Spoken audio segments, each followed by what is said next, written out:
tu insya-Allah daripada guru. Sebenarnya guru ni guru sufi lah, guru tarikat lah, tarikat guru saya lah. Betul ahli bait. Sebenarnya kan guru saya ahli bait dengan keturunan Nabi SAW. Jadi dia jiwa dia lain sikit. Dia jiwa dia. Bila kita tengok dia, kita tengok sebab tu apa Sayyidina Abu Bakar selalu sebut raqibu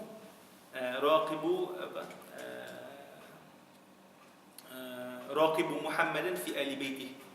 Raqibu Muhammadan fi ahli baitih. Sayyidina Abu Bakar kata ni. Sayyidina Abu Bakar kata apa?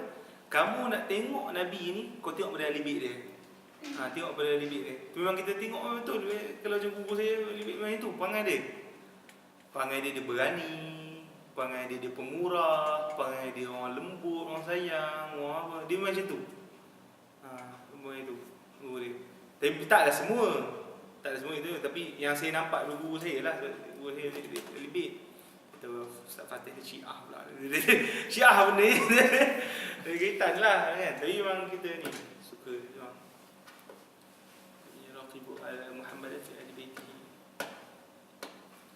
Susah, benda tu susah. Dia perlu training jiwa yang step by step. Sebab tu saya nak duduk di Mesir ni, nak duduk lama 10 tahun ni. Kita nak tengok, kita nak teliti, belajar berkenaan dengan dia orang. Ilmu boleh dapat, tapi akhlak tu kita perlu training. Sebab tu Wahb bin Munabbih, salah seorang daripada ulama yang agung dalam mazhab Maliki, dia anak murid Imam Malik. Dia kata dia duduk mengaji dengan Imam Malik 40 tahun. 40 tahun mengaji, kita ngaji berapa tahun? Kalau cari clear masuk DQ tu dah habis hidup tu, tak ngaji dah lepas tu. Kan? Kalau kita masuk ni 40 tahun. Dia kata apa? Aku mengaji sebelum aku mengaji ilmu, aku mengaji pada Imam Malik adab dulu, akhlak dia dulu. Aku tengok setiap satu daripada akhlak selama 30 tahun. Lepas tu baru aku mengaji ilmu. 30 tahun. Supaya dia dah dapat hafal akhlak lah. Kan Imam Malik kan dia antara akhlak yang tinggi. Nak baca hadis Nabi SAW, dia akan mandi dulu, dia akan pakai dengan pakaian yang elok. Kemudian dalam kata-kata dia akan sebut secara satu. Kalau tak faham dia akan detailkan lagi, penat semua. Tu dia kata apa? Yang ada pada Imam Malik akhlak. Berjalan dekat Madinah tak pakai slipper. Sebab apa? Kalau kita pengotor pakai slipper ni. Dah kan? Kerana apa? Kerana takut jasad Rasulullah SAW tu rebuh, tak beradab. Dan tidak akan sesekali menunggang. Menunggang tu maksudnya menunggang kuda pun tak menunggang. Sebab apa? Bunyi kuda dia tak suka. Benda tu menyakiti Nabi SAW. Sebab apa kan? Sebab apa? Kan jangan kita mengangkat suara kan, lebih pada suara Nabi SAW. La tafa'u aswatakum fawqa sautin Nabi. Tu bunyi tu tadi. Bunyi tu. Tu nampak akhlak yang ada pada para ulama. Yang tu payah nak dapat tu. Susah sungguh. Jom kita sembung. Okay, boleh? Lihat? Tak lihat lah, saya disyarah lagi. Aduh. Afirah kata, aduh ustaz ni banyak beletik lah. Okey, sambung pula Syahidah. Saya baca.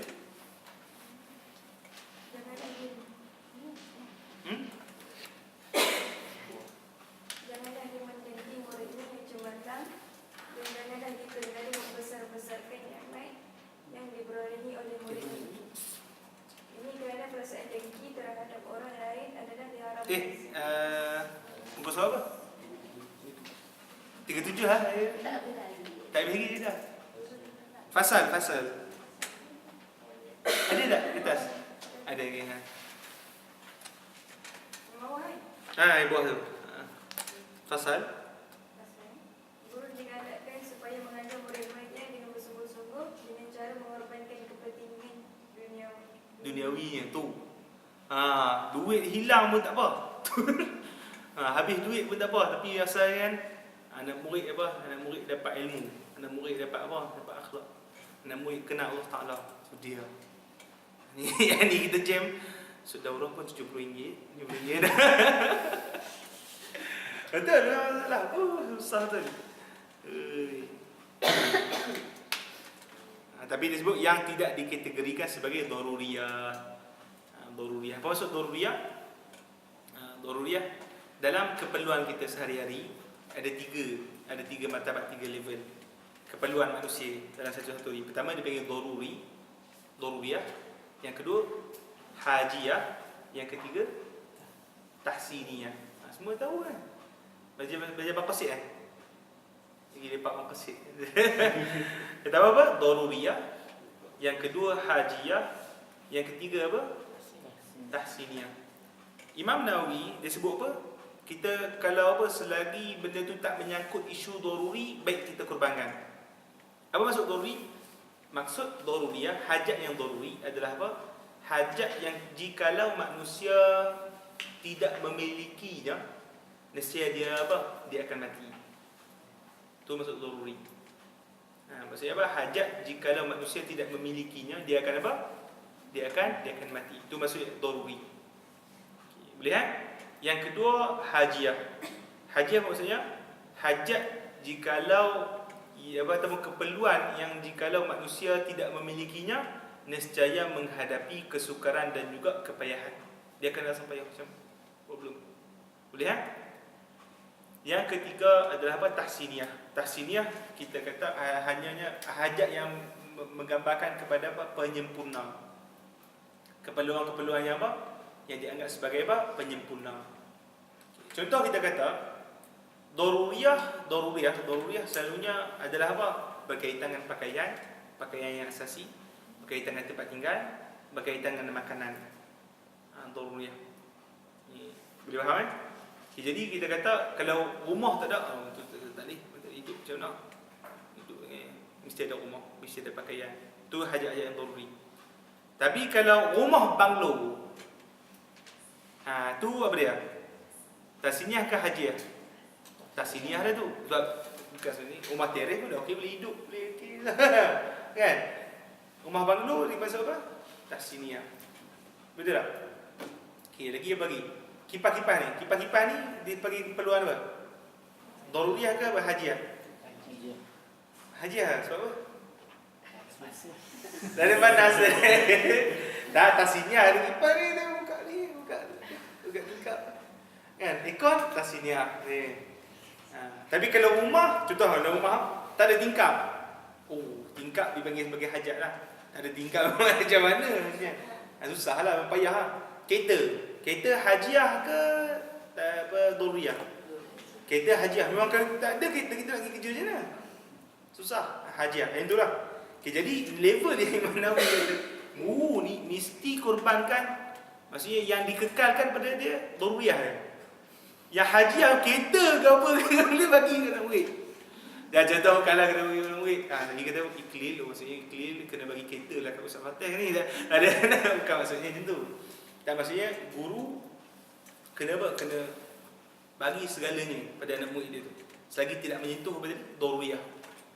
Bagi korbankan benda. Kalau ada wang duit, berlebihan semua tu, duit lebih, bagi anak murid gitu. Itu kita kata apa? Guru yang disebut oleh Imam Nawawi. Berani tak ni? Susah.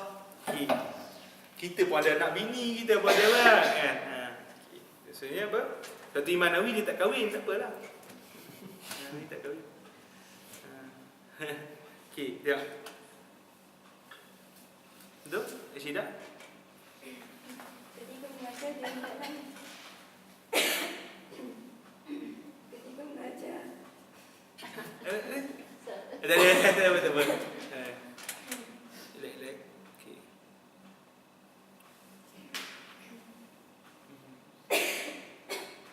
Boleh Syida. Ke ni sikit. Okey, boleh. Betul. Okey, boleh. Boleh baca. ketika mengajar dia hendaklah mengosongkan hatinya daripada semua sebab yang boleh mengganggu tugasnya. Tolak tepi. Mengajar khusus untuk mengajar. Okey, boleh kan? Sebab-sebab tersebut sememangnya banyak dan dikenal pasti. Guru juga hendaklah bersungguh-sungguh memberikan kefahaman kepada mereka.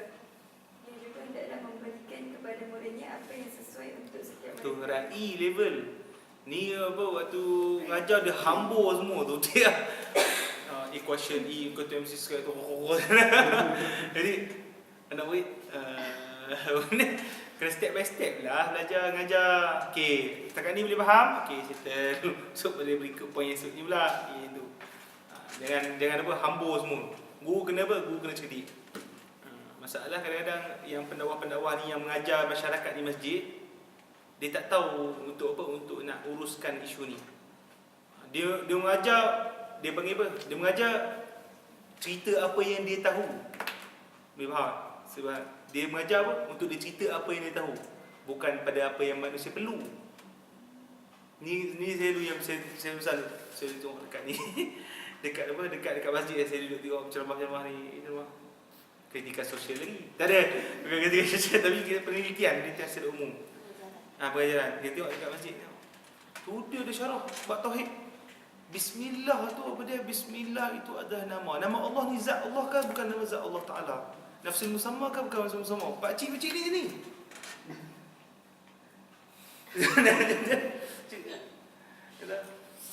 Dah kali. Ustaz, Tuhan ni ada ke tak ada gitu. Bagi tauhid dia la ilaha illallah tu. Apabila pendakwah kita sebagai seorang guru, kita bukan ajak benda yang kita tahu. Hamburkan benda yang kita tahu tak. Kita kena ajar apa yang dia orang perlu. Step by step. Ini faham. Jangan duduk ni ikut suka. Kesian pakcik-pakcik. Aku nak pergi kerja. Kan Esok dah kali jumpa kat ni isteri dia. Ni yang apa Allah ni ada kerja.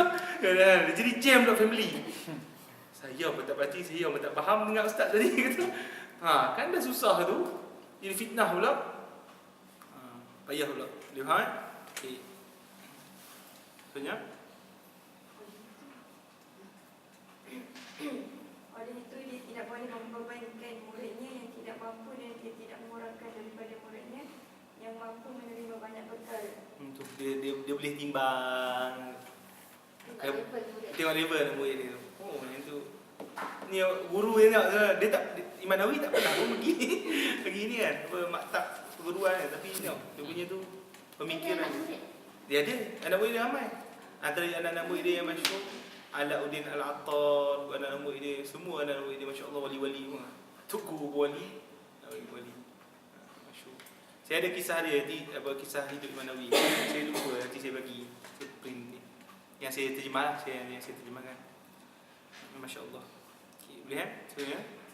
Dia juga hendaklah sentiasa memeriksa semua hafalan mereka. Tu ya. Detail. Benda ni pun nak saya terang kan, tapi detail dia satu-satu Kena periksa hafalan, bukan bila dah habis kelas tu tak tanya ikut suka kau nak apa nak jadi. Tak kan? Dulu kan tu tak hafal. Dah hafal dah. Hafal tak? Nama tak hafal? Tu. Boleh kan? Okey. Dia hendaklah memberikan pujian kepada muridnya yang cemerlang selagi tidak dibimbangi dia terfitnah dengan perasaan ujub dan lainnya. Detail satu-satu sebagai seorang guru. Dia hendaklah bertegas terhadap muridnya yang cuai, tetapi tidaklah sampai menjauh dan membiarkan. Ni kalau boleh kita selepas daripada daurah ni, kalau boleh buat satu kajian pemikiran pendidikan. Kita ada pemikiran pendidikan ataupun metod pendidikan yang apa yang ditekankan oleh Imam Nawawi dalam kitab ni. Boleh keluarkan satu tesis khusus untuk masuk ke UM. Tak ada. Tak ada. Insya-Allah kan. Satu lebih pendidikan. Okey. Kemudian apa?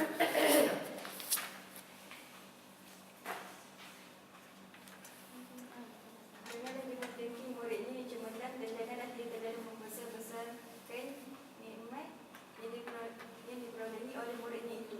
Jangan dengki, jangan terlalu besar-besarkan pula. Ini kerana perasaan dengki terhadap orang lain adalah diharapkan sekeras-kerasnya. Dengki, tak boleh. Haram. Dengki kat anak murid. Dengki yang murid saya. Contoh murid tu dia punya tajam hafalan dia lagi dia punya hafal kuat, dia memang ada laju. Ada student memang kita bila kita ajar dia makin cepat tangkap. Laju ke. Lepas tu bila dia lepas keluar daripada kelas dia hafal yang lain, dia baca lagi tinggi semua. Memang ada. Patut guru banggalah kan. Guru banggalah tapi memang berlaku macam itu. Dengki. Tapi kisah ni bukan kita kata saya nak ni ada satu kisah lah. Imam Ghazali kena Imam Ghazali rahimahullah, dia ni anak dari Imam Haramain Juwaini yang saya sebut ni. Imam Haramain ni. Imam Ghazali ni umur 30 dia dah jadi pengetua Madrasah Nizamiyah. Pengetua umur 30. Kan? Waktu tu Imam Haramain ni dia lagi hidup ni. Imam Haramain yang pengarang kitab Waraqat tu semua yang masyhur kan. Dia memang sabit bahawa Imam Haramain dengki dengan Imam Ghazali. Imam Ghazali memang anak murid Imam Haramain. Tapi dia memang tu kelebihan Allah Taala bagi pada Imam Ghazali. Dia punya laju hafalan. Dia ni tulis kitab. Waktu tu dia tulis kitab Mankhul, nama kitab Mankhul, kitab usul fiqh. Tu waktu tu Imam Ghazali umur dah 27, 28, Imam Haramain dah 60 dah. Kan? Dia pergi dah bawa kitab tu pada Imam Haramain. Itu buku kitab ni saya dah tulis, cuba tu tengok. Imam Haramain tengok kitab dia. Hebat nak mampu kitab ni. Lepas tu Imam Haramain kata, tak tunggu aku mati ke tulis kitab dia. So dia rasa dia dengki. Dia dengki tu. Tunggu aku mati dulu lah ni kan, nak tulis kitab hebat sangat pun kan. Kan dah dengki aku. Tapi memang pernah jadi macam tu. Jadi tak mustahil lah. Tak mustahil jadi. Tapi Imam Haramain memang disebut dalam kitab-kitab dia bangga dengan Imam Ghazali. Tapi ada dengki tu biasalah. Tabiat manusia. Orang muda alim ni. Kadang kita tak ada apa. Macam itulah kan, dengki biasalah. Tabiat manusia. Tapi apa tu Imam Nawawi ingatkan. Walaupun perkara ni jarang berlaku, tapi Imam Nawawi ingatkan juga ni. Mesti ada juga yang berlaku selalunya. Ada juga yang berlaku. Ni pada level universiti selalu ada lah selalunya. Level universiti budak-budak yang lagi ke depan kan. Lagi pam dari syarah pula. Ada. Tak nafi. Okey, boleh kan? Okey. Apatah lagi jika dengki tersebut dihadapkan kepada seorang penuntut yang menyamai kedudukan anaknya. Tu nampak tu. Imam Nawawi pesan tu. Penuntut ni sama macam anak. Penuntut sama macam anak. Ulang banyak kali tu. Anak murid sama macam anak kita. Murid sama macam anak kita. Penuntut ni banyak kali kan. Supaya apa? Lahir jiwa pendidik yang betul tu. Nak buat dengki tak boleh. Nak buat lebih kurang tak boleh. Jaga sungguh. Tu. Betul kan? Boleh kan? Okey. Lebih-lebih lagi kelebihan murid itu akhirnya akan kembali kepadanya di akhirat. Tu sepatutnya akhirat dia akan dapat kelebihan. Sebab dia yang ajar. Sepatutnya dia fikir macam tu. Dan di dunia dia mendapat pujian yang baik. Semoga Allah memberi taufik. Tu. Semoga Allah beri taufik padanya kan. Sepatutnya macam tu lah dia kena fikir sebagai mentality. Tapi memang ada tu macam tu. Boleh kan? Okey, dan puan.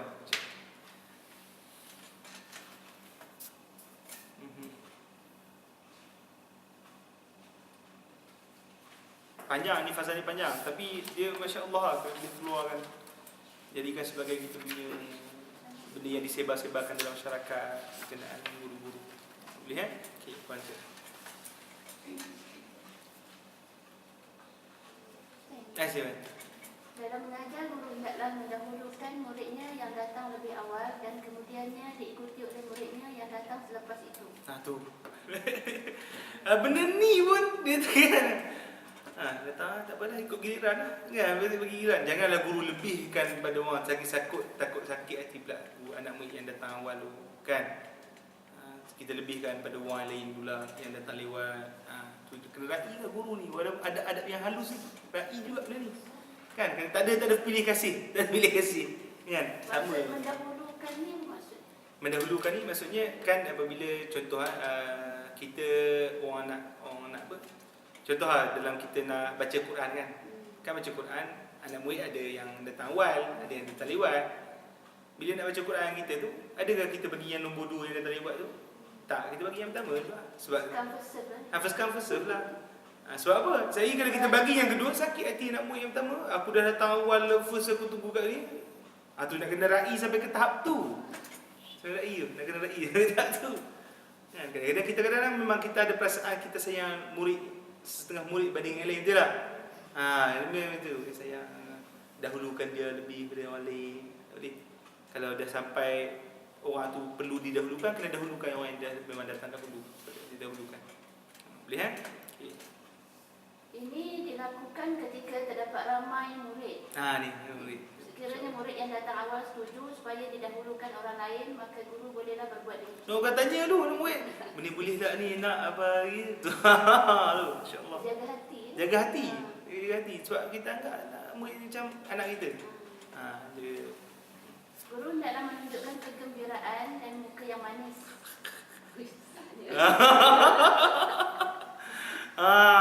kan? Ni iklim muka masam ni. Benda serius je. Benda tak dia mesti senyum. Satu yang tadi marhaban bi masjid Rasulullah. Habis saya Al-Khudri kan. Ni marhaban kadang gembira mai masuk. Ahlan. Ke guru gembira. Ahlan. Guru orang tua lah. Suka kita kau ingat dulu kan. Sentiasa mengambil berat keadaan mereka dan menanyakan berita murid-muridnya yang tidak datang. Tu tanya. Detail lah kita kenapa perlu nak sebut ni tapi dia ingatkan juga. Kenapa mana murid dia datang semua. Tu. Imam Nawawi ni cerita dalam kitab. Tanya. Insya-Allah. Okey, lihat seterusnya.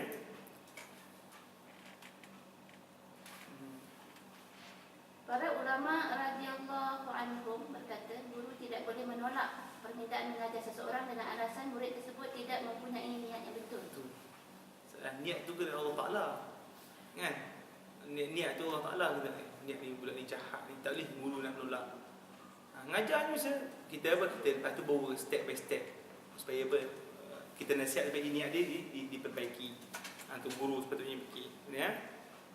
Sufyan dan lainnya berkata, Sufyan As-Sauri lah, bukan Sufyan tu Sufyan As-Sauri, ulama-ulama yang masyhur. Guru level guru Imam Syafi'i lah. Sufyan As-Sauri. usaha mereka untuk menuntut ilmu sudah dianggap sebagai niat. Tu. Daripada menuntut ilmu dia okey dah. Kita nak pergi cari niat-niat dia tu apa?